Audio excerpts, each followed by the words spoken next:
వందే శంభుం ఉమాపతిం సురగురుం వందే జగత్కారణం వందే పన్నగభూషణం మృగధరం వందే పశూనాం పతిం వందే సూర్య శశాంక బన్హినయనం వందే ముకుంద ప్రియం వందే భక్తజనాశ్రయం చ వరదం వందే శివం శంకరం.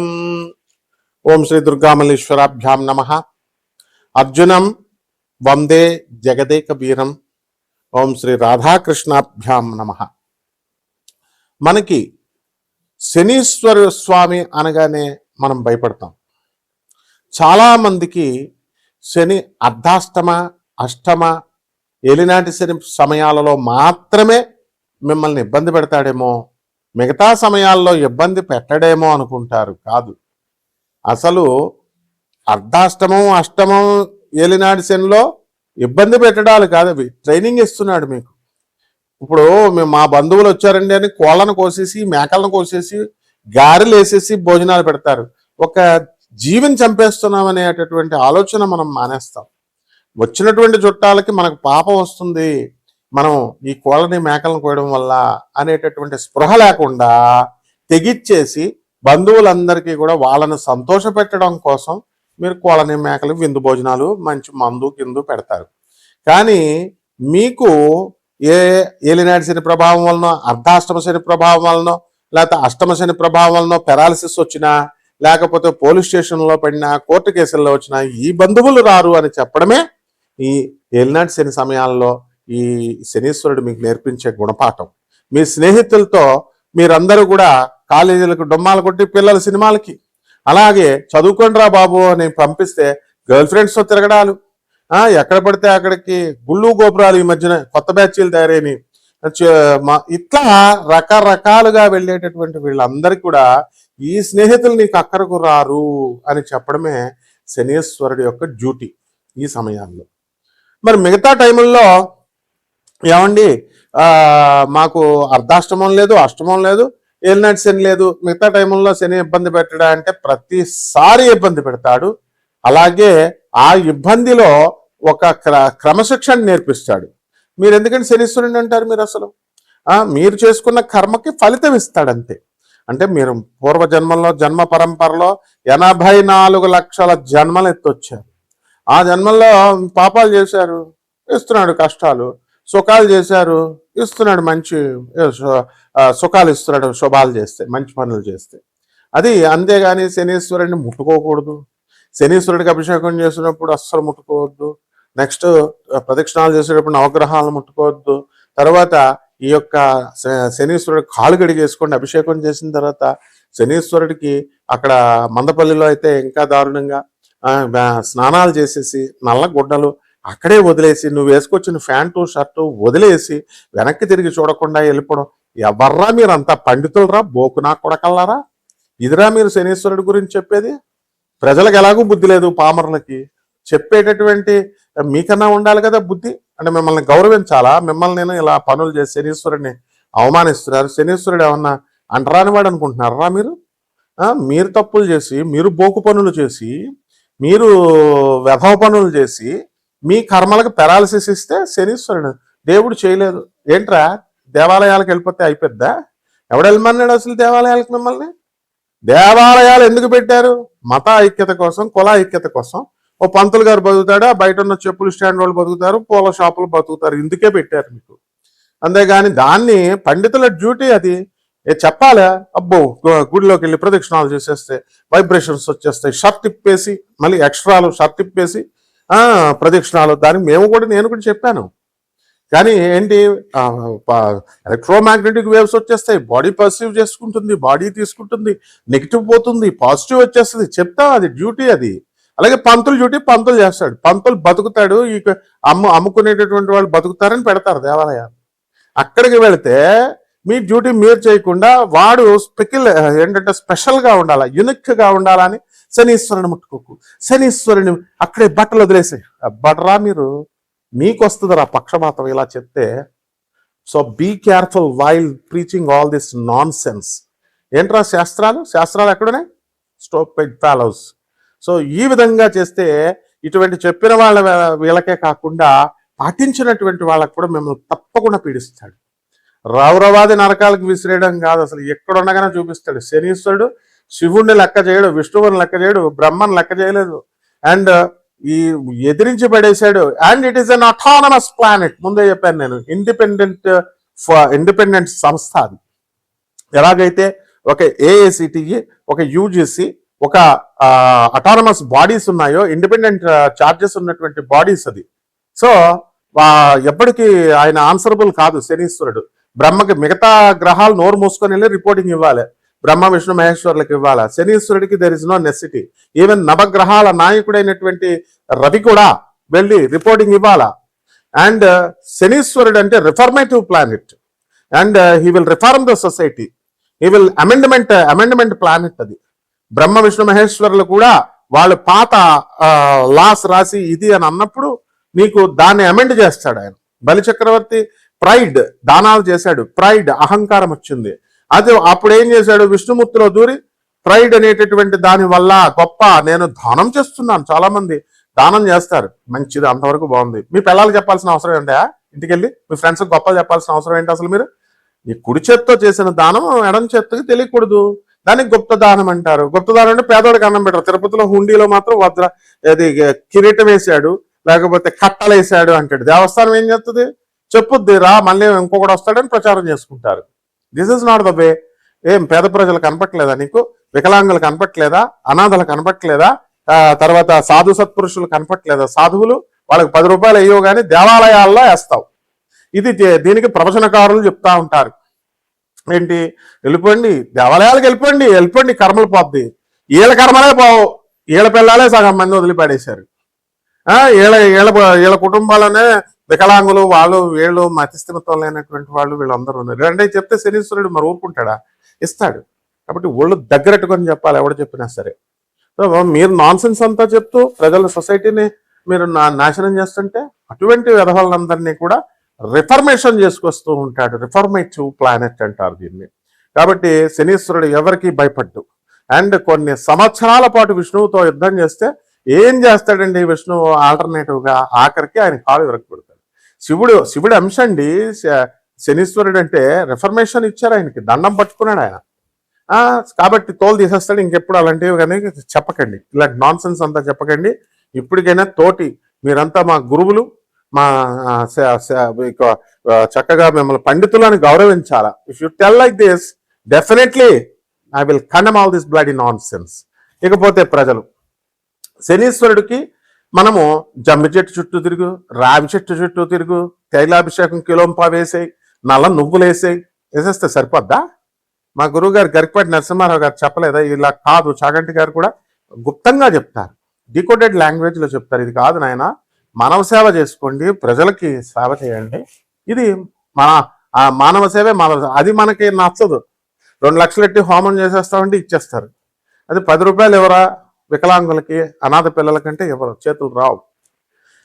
సో అలాగే మహాలక్ష్మి తల్లి యొక్క అనుగ్రహం కావాలండి మనకి. మహాలక్ష్మి తల్లి అనుగ్రహం అంటే మనకు మనం శుభ్రంగా ఉండడం అంటే బయట సెంట్లు వేసేసుకోవడం, స్నానాలు చేసేయడం, కొత్త బట్టలు వేసేయడం, శుభ్ర వస్త్రాలు వేసేయడం, పెర్ఫ్యూమ్స్ వేసేయడం, రూమ్ నిండా పెర్ఫ్యూమ్స్ వేసేయడం, గంటకి దులిపేయడం. చాలా మంది చూడండి ఇళ్లల్లో కడిగేస్తా ఉంటారు, ఎప్పటికప్పుడు సోఫాలు దులిపేస్తా ఉంటారు, గుడ్డ కట్టి ఇలా దులిపేస్తా ఉంటారు.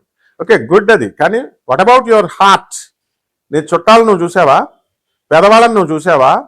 అక్యుములేషన్ ఆఫ్ వెల్త్ కాదు, డిస్ప్రపోర్షనేట్ ఆఫ్ అసెట్స్ క్యాష్లో ఇరుక్కుపోతారు మీరు. లంచాలు తీసుకుంటారు. ఎందుకు? ఏం ప్రయోజనమే? బీరువాల్లో దాస్తారు కట్టలు, ఏం ప్రయోజనం అవి? రాజు అంటే గవర్నమెంట్ అన్నా తీసుకెళ్ళిపోద్ది, ఇన్కమ్ ట్యాక్స్ డిపార్ట్మెంట్ అన్నా తీసుకెళ్ళిపోద్ది, లేదా దొంగలన్నా దొబ్బేస్తారు. కాబట్టి ఎట్టి పరిస్థితుల్లో కూడా ఇదంతా కూడా పేదవారికి ఖర్చు పెట్టాలా. అదే Prout philosophy, progressive utilisation theory. Anandamurti garu ఇచ్చారు, ప్రభాత్ రంజన్ సర్కార్ ఆనంద్ మార్గాశ్రమం గురువు గారు ఇచ్చారు. ఆ కాన్సెప్ట్ మీద వర్క్ చేశాడు doctor Ravi Batra, south Methodist university professor, Texas లో, యుఎస్ఏలో. ఆయనకి నోబెల్ ప్రైజ్ వచ్చింది. కావాల్సి నేను చెప్పింది గూగుల్ చేసి చూసుకోండి. 1993 doctor Ravi Batra Nobel prize winner in economics అని కొట్టండి. అది చేయాలా, అప్పుడు లక్ష్మీదేవి వస్తుంది. అంతేగాని లక్ష్మీదేవి ఎప్పుడు వస్తుందనైనా చాలా మంది చూడండి వ్యాపారాలు చేసేవాళ్ళు కూడా లక్ష్మీదేవి రావట్లేదండి అంటారు. ఆర్థిక ఇబ్బందులు ఉన్నాయి. నువ్వు పెద్ద ఆఫీసర్ జాబులు చేస్తున్నా సరే ఆర్థిక ఇబ్బందులు ఉన్నాయి. ఇండస్ట్రియలిస్టు ఆర్థిక ఇబ్బందులు అంటే అంటాడు. అరే బాబు, మీ అందరికీ ఆర్థిక ఇబ్బందులు ఉంటే పేదోడు 10,000 రూపాయల జీతంతో బతికేటటువంటి చిన్న చిన్న ఉద్యోగులు లక్షల కోట్ల మంది ఉన్నారు. వాళ్ళకి ఎలా ఉంటాయి? వాళ్ళు అన్నారంటే ఒక అర్థం ఉంది. నీకేంట్రా? నీకెందుకు అసలు ఆర్థిక ఇబ్బందులు? ఇవన్నీ ఎందువలనంటే లావిష్నెస్, లగ్జరీస్, వీటికి అలవాటు పడ్డారు. కంఫర్ట్స్, ఏసీ లేనిదే నిద్రపోరు. ఇంతకుముందు ఏసీ లేనప్పుడు ఏం చేశారు? ఎలా పడుకున్నారు మీరు? ఏసీ లేనిదే కారులో బయటికి వెళ్ళారు, కారు లేనిదే అడుగు పెట్టారు బయటికి. ఇవన్నీ కూడా బాగానే ఉన్నాయి. అక్కడ శనీశ్వరుడు కౌంట్ చేస్తూ ఉంటాడు. కరెక్ట్గా ఎప్పుడైతే పేదవాళ్లకు నువ్వు చేయలేదో పెరాలసిస్ ఇచ్చేస్తాడు. ఎప్పుడైతే నువ్వు పేదవాళ్ళకి చేయలేదో హార్ట్ అటాక్లు ఇచ్చేస్తాడు. చూడండి, కావాల్స్తే మీరు బాగా ధనవంతుల జీవన శైలిని బాగా గమనించండి. పటక్ మన మధ్యలో పోతాడండి 40 రాకుండానే. ఆడెంత పెద్ద క్రీడాకారుడైనా, ఆడెంత పెద్ద సినిమా హీరో అయినా, ఎంత పెద్ద పొలిటీషియన్ అయినా, ఎంత పెద్ద మంత్రి అయినా సరే ఎందుకు ఎగిరిపోతున్నారు? వ్యాపారస్తుడైనా పేదవాళ్ళకి చేయకపోవడం వల్ల. పేదవాళ్ళనే మభ్యపెట్టేసి ఓట్లేపిచ్చేసుకొని వాళ్ళని నీచంగా చూడకుండా, ఇంటికి రానివ్వకుండా, నువ్వు మాత్రం అప్పుడు ఓట్లు కావాల్సి వచ్చినప్పుడు వాడు గుడిసెల్లోకి వెళ్ళిపోయి వాడు చీముడు రాసేసుకుంటావు. శనీశ్వరుడు ఊరుకుంటాడు అనుకుంటున్నావా? ఊరుకోడు. కాబట్టి మహాలక్ష్మి తల్లి శనీశ్వరుడి యొక్క రికమెండేషన్స్ ను బట్టే మీకు వస్తుంది. కాబట్టి నువ్వు ఎన్ని లక్ష్మీ పూజలు చేసినా, నువ్వు ఎన్ని లక్ష్మీ హోమాలు చేసినా, ఎన్ని తామర పుష్పాలను సమర్పించినా లక్ష్మీదేవి రాదు. నీ బాడీని నువ్వు శుభ్రం చేసేసుకుని సెంట్లు కొట్టేసినంత మాత్రాన చెత్త ప్రవచనకారులు చెప్పేటటువంటి ఆ ప్రవచనాల వల్ల లక్ష్మీదేవి రాదు. నీ మనసులో ఉన్నటువంటి అసూయ, ఈర్ష్య, ద్వేషము, లస్ట్, యాంగర్, కోపము, క్రోధము, కామము పోవాలి. ఇది కలియుగం, కామయుగం, ఇది కల్తీ యుగం, ఈటింగ్ అండ్ మేటింగ్ పాలసీ, ఇది యానిమల్ లైఫ్. 84 లక్షల జీవరాశుల నుంచి వచ్చినటువంటి పర్ఫెక్ట్ యానిమల్ నే హ్యూమన్ బీయింగ్ అంటారు. ఈటింగ్ అండ్ మేటింగ్ చేయకపోతే ఇంకేం చేస్తారు మరి? కాబట్టి ఇవి చేస్తే లక్ష్మీదేవి రాదమ్మా. కాబట్టి ఇలాంటివన్నీ కూడా ట్రిక్స్ ఉంటాయి. ఎలా చేసుకోవాలి? గురువు ఎందుకుంటాడు? దత్తాత్రేయుడు ఎందుకున్నాడు? లహరి మాస్టర్డు ఎందుకున్నాడు? మహావతార్ బాబాజీ ఎందుకున్నాడు? రజనీకాంత్ పిచ్చోడా? ఎందుకు ప్రతిసారి సూపర్ స్టార్ అయ్యాడు? ఎందుకు ప్రతి సంవత్సరం వెళ్ళి ఆ మహావతార్ బాబాజీని కలిసి వస్తాడు? గురువులను ఎందుకు కలుస్తారు? దత్తావతార్ జగద్గురు అయినటువంటి నృసింహ సరస్వతి గాణగాపూర్లో వెళ్ళిపోతే మేము వెళ్ళామండి. గాణగాపూర్ కర్మలు తీసేస్తారండి. అంత డివోషన్తో, అంత అట్మోస్ట్ డివోషన్తో, అంత అట్మోస్ట్ డెడికేషన్తో, డిటర్మినేషన్తో పేద ప్రజల గురువు అంటే గురువు దగ్గరికి వెళ్ళినప్పుడు నువ్వు కారులో వెళ్తావా? నువ్వు చెప్పులు వేసుకొని వెళ్తావా? నీ దర్భాలను ప్రకటించడానికి నువ్వు పట్టు చీరలు కట్టుకుని వెళ్తావా? బంగారాలు మెడలో వేసుకొని వెళ్తావా? ఇవి నువ్వు వెళ్ళి గురువు దగ్గర స్కూల్కి పంపించే, స్కూల్కి ఇలాగే వెళ్తే రాణిస్తాం అనుకున్నావా? యూనిఫార్మ్ అనేది ఎందుకు పెట్టాము? సో యూనివర్సిటీస్ లో ఎందుకు నువ్వు టారన్ జీన్స్ వస్తే రాణిస్తామా? ఇంటర్నల్ అసెస్మెంట్ మార్క్స్ వేస్తామా? మాస్టర్లకు ఎదురు చెప్తే వేస్తామా? ఇది అంతే. కాబట్టి తప్పకుండా ఏ రకంగా వెళ్తే ఈ ద్వాదశ జ్యోతిర్ రాశుల వారికి అందరికీ కూడా ఈ యొక్క 2026 సంవత్సరంలో శనిగ్రహం యొక్క అనుగ్రహము, మహాలక్ష్మీదేవి యొక్క అనుగ్రహము, అదేవిధంగా జగద్గురు అయినటువంటి దత్తాత్రేయ స్వాముల వారు అంటే మాస్టర్స్, స్పిరిచువల్ మాస్టర్స్, వీళ్ళ యొక్క అనుగ్రహం వస్తుందో తద్వారా మాత్రమే నీకు సంపద, ఆరోగ్యము, ఐశ్వర్యము ఇలాంటివన్నీ కూడా వస్తాయి. ఐశ్వర్యం అని అంటే అనగానే డబ్బని కాదు, ఆరోగ్యం కూడా. సో ఇటువంటివన్నీ తెలియాలి అంటే నువ్వు పర్ఫెక్ట్ గా దేవాలయాలు గుంపులుకి వెళ్ళి అష్టాదశ శక్తిపీఠాలు చూసామండి. అమెరికా నుంచి వచ్చామండి, 18 శక్తిపీఠాలు వెళ్ళామండి, మానస సరోవరం వెళ్ళామండి, 3,20,000 ఖర్చు పెట్టుకుని వెళ్ళామండి. తర్వాత హిమాలయస్ వెళ్ళామండి, కేదార్నాథ్ వెళ్ళామండి, బద్రీనాథ్ వెళ్ళామండి, కాశీ వెళ్ళామండి. ఎన్ని వెళ్ళినా, ఎన్ని పుష్కరాలకు వెళ్ళినా, ఎన్ని కుంభమేళాలకు వెళ్ళినా నీ కర్మ జరిగిపోయిందా? నీకెందుకు కష్టాలు ఇంకా మిగిలిన్నాయి? తెలుసుకోండి. గురువు యొక్క అనుగ్రహం కావాలి. కాబట్టి వరల్డ్ నెంబర్ 1 ఆస్ట్రాలజర్ నేను, ప్రొఫెసర్ డాక్టర్ ముల్లపూడి సత్యనారాయణమూర్తిని, ఒక అధర్వణ వేద పండితుడిని. కాబట్టి అష్టాదశ శక్తిపీఠాలన్నిటికీ కూడా చిన్ననాటి నుంచి మా గురువులతో కళాపోషణ కలబెట్టడానికి వెళ్ళాం. కాబట్టి యాక్చువల్ ప్రాసెస్ ఉంటుంది. గురువులు చెప్పిన ప్రకారం వెళ్ళాలి. గురువు యొక్క అనుగ్రహం కోసం మనం పాటించాలి. అరే నా పేరు కొడితే వేరే వాడు ఫోన్ నెంబర్ పెట్టేసుకుంటాడు ఒక దొంగ జ్యోతిష్కుడు. నా పేరు పెడితే వేరే వాళ్ళ జ్యోతిషాలు సెంటర్లు వచ్చేలాగా భ్రమింపజేస్తారు. వీళ్ళరా పండితులు, మీర్రా జ్యోతిషం సెంటర్లు చెప్పేది. సో ఇటు అందరికీ, ప్రజలందరికీ కూడా మీరందరికీ నేను మనవి చేసేది ఏంటంటే, నా యుఎస్ఏ నెంబరు, నా నెంబరు, పర్సనల్ నెంబర్ 2 కూడా ఈ స్క్రీన్ మీద డిస్ప్లే చేయడం అయింది. కేవలము వీటికి మాత్రమే మీరు రెస్పాండ్ అవ్వండి.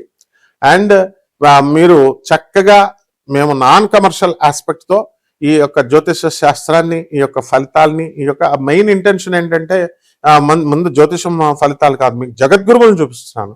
జగద్గురువు అయినటువంటి స్వామి వివేకానందుడు, రామకృష్ణ పరమహంస, రమణ మహర్షి, ప్రభాత్ రంజన్ సర్కార్, ఆనందమూర్తి, పరమహంస యోగానందుల వారు, ఇటువంటి జగద్గురువుల యొక్క వాళ్ళని చూపిస్తున్నాం. వాళ్ళ యొక్క కృప వల్లనే మాత్రమే మీకు కర్మలు పోతాయి, అప్పుడు లక్ష్మీ అనుగ్రహం వస్తుంది, అండ్ శనీశ్వరుడి యొక్క పీడ పోతుంది. అంతేకాని కేవలం మీరు లక్షల హోమాలు చేయించుకొని కపట జ్యోతిష్కుల, కపట మంత్రగాల, కపట బ్రాహ్మణుల వలలో పడితే ఇప్పటికే మీకు అనుభవం అయి ఉంటుంది. మీరు ఒక్కసారి గుండె మీద చేసుకొని చూసుకోండి, మీరు అన్ని చేయించాం, మా కష్టాలు ఇంకెందుకు ఉన్నాయని పరిశీలన చేసుకోండి. జగద్గురువుల ఆశ్రయం పొందినటువంటి వాళ్ళని ఒకసారి కంపేర్ చేసుకోండి, వాళ్ళకి ఏం కష్టాలు ఉన్నాయి? లేవు. ఎందుకంటే గురువు కర్మను తీసేస్తాడు. సో తప్పకుండా నాన్ కమర్షియల్ ఆస్పెక్ట్తో మేము చెప్తున్నాం. ఈ యొక్క మీరందరూ కూడా నన్ను సంప్రదించవచ్చు, భయపడక్కర్లేదు. ఇక్కడ ఎలా అంటే క్లాస్ రూమ్ నేను కంట్రోల్ చేయాలి కాబట్టి, ఒక ప్రొఫెసర్ని కాబట్టి నేను స్ట్రిక్ట్ గానే ఉంటాను. ఎవరైతే ఇంట్రెస్ట్ ఉన్నటువంటి వాళ్ళు, నిజంగా జీవితంలో ఎదగాలనుకునే వాళ్ళు మాత్రమే వాట్సాప్ చేయండి, అండ్ డీటెయిల్స్ వాట్సాప్ చేయాలి. నాకు ఊరికనే ఫోన్లు కొడితే ఎలా చెప్పండి, నేను ఏమవుతాను? వాట్సాప్ చేయండి, లేదా అమెరికా కాల్లో మాట్లాడండి. సో ఈ విధంగా ఈ 12 రాశుల వారికి కూడా ఈ 2026 సంవత్సరంలో ఈ యొక్క శనిగ్రహం అనుగ్రహము, లక్ష్మీదేవి అనుగ్రహము, గురువు యొక్క దత్తాత్రేయ స్వామి వారి యొక్క అనుగ్రహం వలన మీకు ఎలాంటి ఫలితాలు వస్తున్నాయో దాంతో పరిష్కారాలతో పాటు చెప్తున్నాను, చూడండి. మకర రాశి, ముఖ్యంగా మకర రాశి వారికి భార్యాభర్తల మధ్య చాలా పోరాటాలు జరుగుతున్నాయి, అండ్ కోర్టులకు వెళ్ళడం జరిగింది.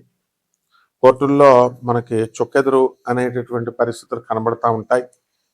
కేసు కూడా ఇంకా ముందుకు వెళ్ళడం లేదనేటటువంటి అసంతృప్తితో మీరంతా కూడా ఈ వారంలో, ఈ యొక్క మొత్తం సంవత్సరంలో ఉండడం అనేటటువంటిది జరుగుతాయి 2026 సంవత్సరంలో కూడా. ఇకపోతే వివాహాల దగ్గరకు వచ్చేసరికి వివాహాలు అనేటటువంటి బాగా పెరుగుతాయి, ఆదాయాలు కూడా. ఆల్రెడీ ప్రమోషన్స్ వచ్చేసినాయి, మీకు ఆల్రెడీ ఉద్యోగాల్లో ఉన్నారు చాలామంది. అయితే ఈ మకర రాశి వారికి అందరికీ కూడా అష్టమ కేతుగ్రహ ప్రభావం వలన విపరీతమైనటువంటి ఈ యొక్క ప్రాబ్లమ్స్, డిప్రెషన్స్ ఇలాంటివన్నీ కూడా రావడానికి అవకాశాలు ఉన్నాయి. కాబట్టి ఈ యొక్క మకర రాశి వాళ్ళు భార్యాభర్తల మధ్య కొట్లాటలు కొడుతున్నటువంటి వాళ్ళు, భార్య చెప్పిన మాటలు కనుక మీరు విన్నట్లయితే మీకు లాభం కలగడానికి అవకాశాలు ఉంటాయి. కాబట్టి వెంటనే ఆ యుద్ధాలన్నీ వదిలేసి, మీకు ఇతరత్రా ఎవరితో అయినా కనుక సంబంధ బాంధవ్యాలు ఉంటే కనుక అవన్నీ కట్ చేసేసుకొని ముందుకు రావాల్సినటువంటి అవసరం ఉంది. రైతులకి వ్యవసాయం బ్రహ్మాండంగా రాణించడం అనేటటువంటి జరుగుతాయి. అండ్ చేపల బెస్తల సముద్ర తీరాలలో ఉన్నటువంటి బెస్తవారు ఎవరైతే ఉన్నారో అటువంటి వాళ్ళకందరికీ కూడా పడ్డం జరుగుతాయి చేపలు ఇవన్నీ కూడా. అయితే వర్షాలు అధికంగా ఉంటాయి కాబట్టి ఈ కారణంగా ఉన్నాయి కూడా ఇప్పుడు. కాబట్టి మనము బెస్తవారు కాస్త సముద్ర తీరాలలో ఉన్నటువంటి వాళ్ళంతా కూడా మత్స్యకారులు చాలా జాగ్రత్తగా కాషన్స్ తీసుకోవాల్సినటువంటి అవసరం. ఇక పరిహారాల దగ్గరికి వచ్చేసరికి అష్టమకేతు గ్రహ ప్రభావం వలన విపరీతమైన డిప్రెషన్ వస్తుంది మనకి. ఒక ఆలీ లాంటి కేతుగాడు ఒకడు దొరుకుతాడు నీకు అని ఒక సినిమాలో మనకి విక్రమ్ ఆయన మనకి వేయడం జరిగింది, ఆ సినిమా తీయడం జరిగింది. అయితే మనకి రవితేజ యాక్ట్ చేసినటువంటి సినిమాలో. ఆ విధంగా పరిహారాల దగ్గరికి వచ్చేసరికి ఈ కేతు జపం చేసుకోండి, కేతు స్తోత్రాలు చదవండి. కేతు కిలోంప ఉలవల్ని, ఆవుపేట రంగు ఉన్నటువంటి వస్త్రాలను లేదా ధూమ్రవర్ణము కలిగినటువంటి వస్త్రాలను ఇచ్చి పేద బ్రాహ్మణులకి దాన ధర్మాలు చేసుకోండి. అలాగే దశమహావిద్యల్లో ఒకటైనటువంటి ధూమావతి అమ్మవారి యొక్క హోమాన్ని మీరు ఇళ్లలో జరిపించుకోవడం ద్వారా బ్రహ్మాండంగా మీకు కనబడుతుంది. శుభమస్తు.